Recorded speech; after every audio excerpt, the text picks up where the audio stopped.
Now, as Holly talked about, that transfiguration comes out of a story that's written in Matthew chapter 17. I want to share that with you. Jesus took with him Peter and James and his brother John and led them up a high mountain by themselves. And he was transfigured before them, and his face shone like the sun, and his clothes became dazzling white. Now, it's okay if you want to sneak a peek at your neighbor to see if anybody's dazzling white this morning. I already checked you out when I stood up on the platform. I can assure you I don't see any dazzling whites right now. However, I do see some faces that are shining like the sun. And I want you to think about how transfiguration occurs in our everyday life. Have you ever seen a mother who's pregnant for the first time? They have that glow about them, that glow of the creation going on inside of them. Someone spoke to me this week about the two newlyweds in our congregation and how radiant they are with love. I remember when I had completed some really deep transformational work, where I had let go of some things that really weighed me down. And I've done some really deep emotional healing. That my journey mates looked at me, and when they described me to me, they said, "Oh my gosh, you're shimmery. You're shining. You look so much lighter." Transfiguration happens in all of our lives. Aren't there people that you know that are so full of love that they radiate love? People that are experiencing great joy live in the power of transfiguration. Charles Fillmore, our co-founder, described transfiguration as a change of appearance that takes place as one experiences the full flow of divine power. So if you think about this power that breathes us and moves through us, think about your faucet at home. Now, for some people, they can turn that faucet on full force, and divine power just flows through them naturally. But for most of us who aren't Jesus, our pipes get a little clogged up. We got a little gunk in there, right? It's called false beliefs. It's called negative attitudes, negative words, things that we're holding on to that kind of muck up the works. And so for most of us, we have a little bit of flow going on. For some of you, it may be a drip, right? And so the solution to having full divine flow is a spiritual Roto-Rooter. And coming to mind is that when I went to Florida, our pipes got all gunked up. I was in Florida having a great time. Jane had no shower or toilet. And when I got back, they brought in this great big machine with this great big auger, and they ran it through my pipes, right? Sometimes we need a little spiritual Roto-Rooter. We need to release and let go. In the passage, before Jesus is transfigured, something happens. He leads them up into a high mountain. Metaphysically, mountains represent spiritual thoughts, raising our consciousness. The spiritual Roto-Rooter in our lives is when we decide that it doesn't work for us anymore to hold on to all that stuff. When it's not serving us anymore to be resentful, to be guilty, to carry around pain and anger. And we decide to take a higher ground. We decide to raise our consciousness up to a higher level and to focus on the blessings. When that happens, our lives become transfigured. In the passage that Holly read for us, it says, as we keep our consciousness on positive thoughts devoted to truth, we are transfigured into light. We radiate wisdom, guidance, understanding that are needed for our growth and for our world. I want you to affirm with me this morning, my mind and body are filled with light. Will you say that with me? My mind and body are filled with light. I am shining, glorious, and splendid. I am shining, glorious, and splendid. And now turn to your neighbor and say, your mind and body are filled with light. Your mind and body are filled with light. You are shining, glorious, and splendid. You are shining, glorious, and splendid. And now look around the room. Look at the beautiful spiritual community that we are a part of. And say with me, our minds and bodies are filled with light. Our minds and bodies are filled with light. I am shining, glorious, and splendid. I am shining, glorious, and splendid. Absolutely. Indeed, you are. And so I'm going to have Holly come and read the next Lenten reading for me. As I read the Lenten readings this week, I was so moved by the words within them that I wanted you to hear them as part of the lesson today. Because for me, as I read them, I got it. I went, oh, I get why it is you want me to talk about this. I get it. Holly? Guess that big word, transmutation. That's probably why she asked me, because I could say it. There's no condition of mind or body that cannot be lifted up. Life-giving Spirit ever expresses in me, through me, and as me.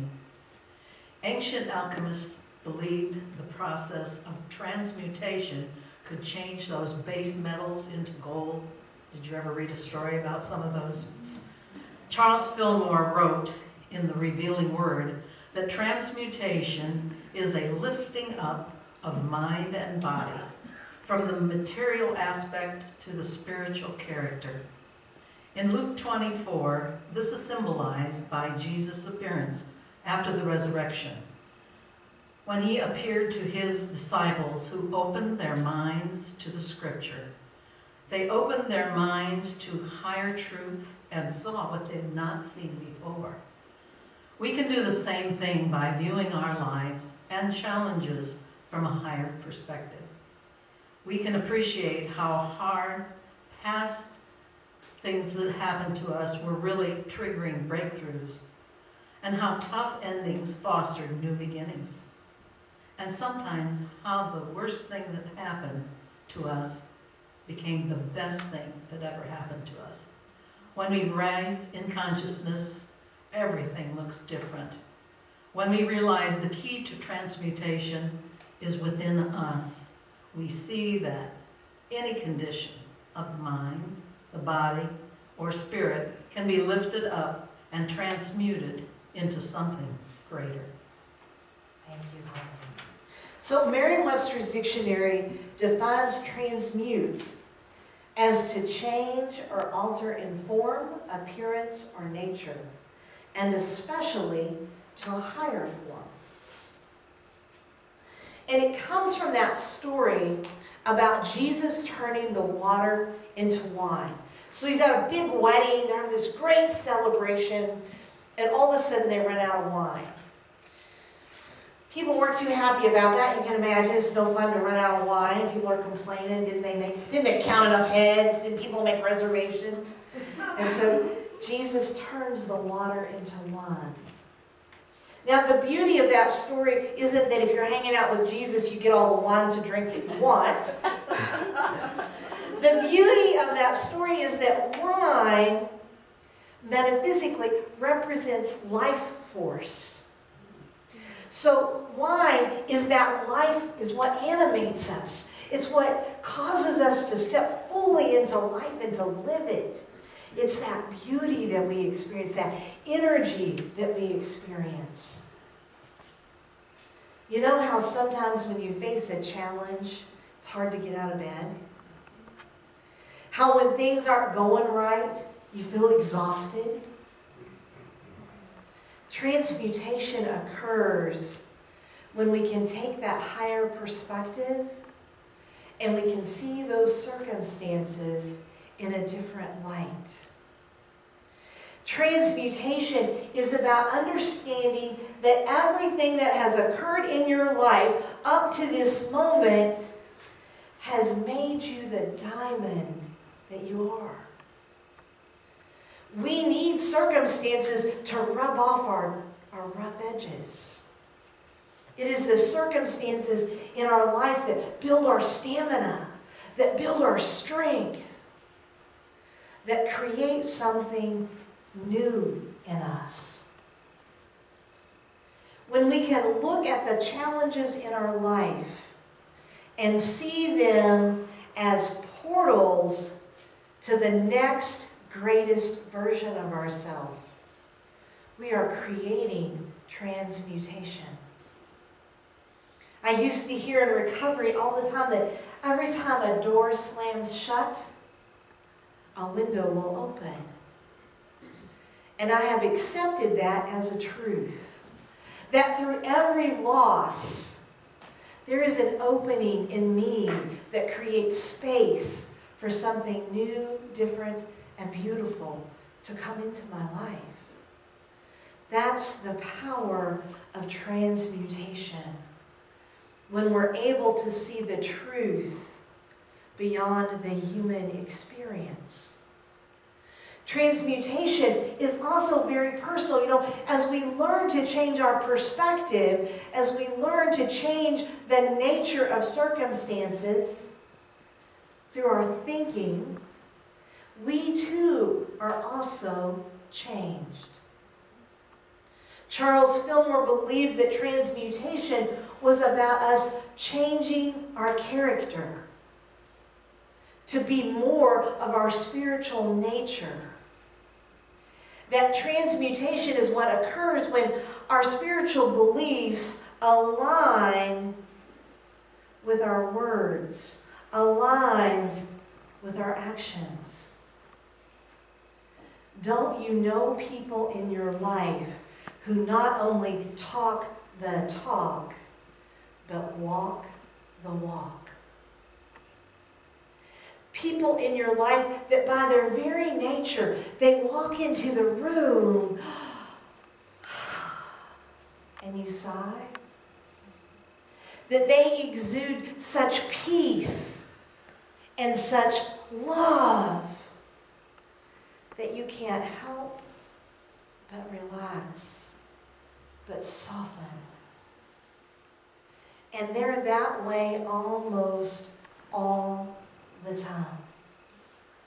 I want to be like that. I want to be like that. That's the power of transmutation. And it's a part of who we are. It's already there. We just have to be willing to open up and to practice it. We're already becoming every day the light that we've always been meant to be. The final T is transcendence. Now, oftentimes when we think about transcendence, somebody transcending something in their life, we think about it as being up here, like we've risen above it. right? We've moved past it. But I found a definition from the Kantian philosophy that really struck a chord with me. Transcendent is being beyond the limits of all possible experience and knowledge. Beyond the limits. I had to really sit with that and think about what that means to be beyond the limits of experience and knowledge. And what occurred to me is that, particularly as a minister, people will often come to me and ask, why? Why is this happening to me? Why is this happening in the world? Why? Why? And transcendence is that inner peace that you have when you're able to say, I don't know. I don't know. But what I do know is that God's in the middle of it. What I do know is that there's no place that God is not. I know that. That's transcendence. It's finding that inner peace, even when we are in the midst of chaos, as Kat just sang to us. That we don't have to have all the answers. And I don't think we ever will. I think there will always be circumstances in our lives where we are tempted to say, why? WTH. And the answer is, it's not for us to know. The answer is that there is something greater than us at work that already knows. So I don't have to. I don't have to have all the answers. I can't tell you what a relief that was to me as a young minister. As in young in ministry. You know, because I really went into seminary, just like I went into my therapy program, into my master's program, with this expectation that people were going to come to me with these deep spiritual questions. And I was going to know the right and perfect thing to say all the time, and it was going to be right.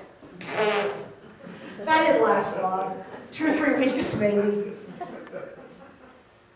Transcendence is knowing that we don't have to know. We may want to know. We would like to know. Sometimes I wish the universe was just hand me a menu of options. And I could just go, oh, yeah, okay, well, let's choose this one. This looks good on the buffet today. But that's not the way that it works. And when we're able to move past that expectation, what we find is inner peace. What we find is that peace that passes all understanding. Transcendence is also very personal. Reverend John Paul Roach writes, transcendence, then, is not about leaving the ordinary for another more perfect reality. It is an integration of human and divine. You see, in every moment, we're both. We're both human and divine.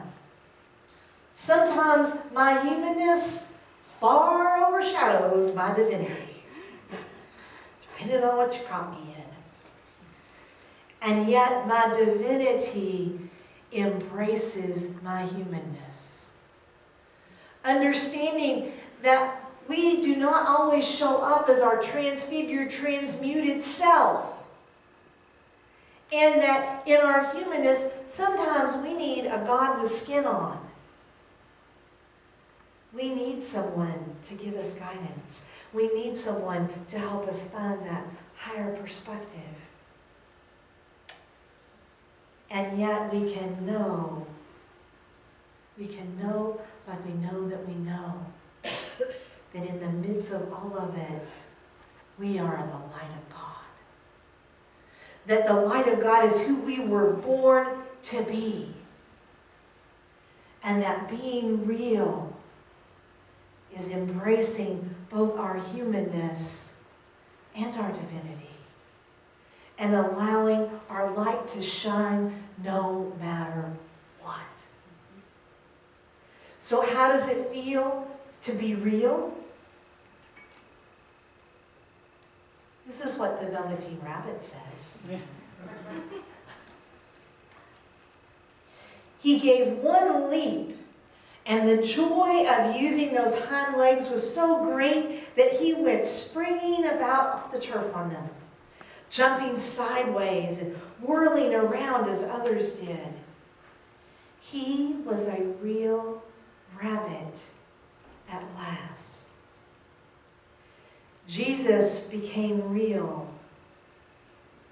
And even in the shadow of the cross, he knew his divinity. He knew that peace that passes all understanding. He knew the joy of being alive and being real. You too can know that peace. You too can live in that joy. Today, may you be real. Infinite love